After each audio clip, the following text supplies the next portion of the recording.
Since I was a kid, I was always fighting. I can remember my first fight actually in 3rd grade. Everybody knew me as the kid that always fought. 21-year-old Malik Brooks has been fighting his entire life, but his first big fight wasn't inside a ring. I had like a pretty abusive family, not having anything to eat at the same time. Like, I know how it felt to not have lights on.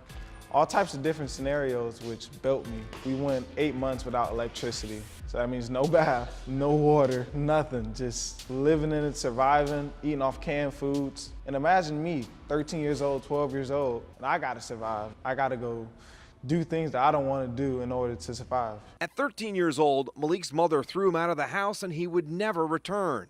At 14, he was adopted and raised by a member of his church. And then he found boxing. I learned discipline. I learned hard work, how to, stay focused regardless of boxing, like inside of the ring, just outside of the ring, attacking all those different problems of my life. 2 years later, Malik met Corey Felton, a former boxer himself who was injured in a car accident and could no longer fight. They were working out side by side in the gym, and Felton remembers his first impression. There's something special about this kid. Felton, who owns his own boxing company, King Cobra Enterprises, began training and managing Malik. 6 years later, he's seen a big change. Sit here and see where Malik is now and to know what he came from.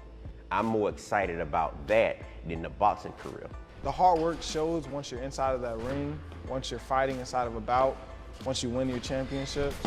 And I mean, it teaches you a lot of necessities that you really need in life. From that point on, we became more than boxing. Like I told him, it's more than boxing. You have to become a better person, because if you're not a better individual, what good is the championship if you end up in jail? Without those trials and errors and all those tribulations that I went through, it wouldn't make me the person I am today.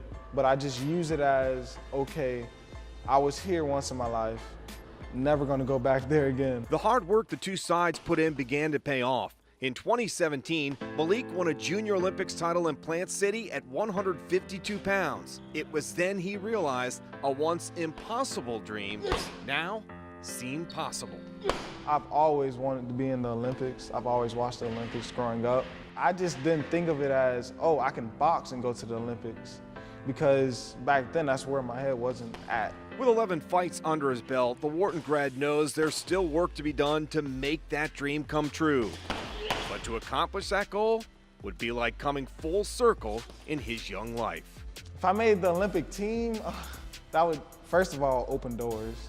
And secondly, I would bring so much honor to my family, because we've been through a lot, and I would definitely want to be a role model to help my family be like, oh, well, if he can become a world champion or an Olympic gold medalist, why can't I?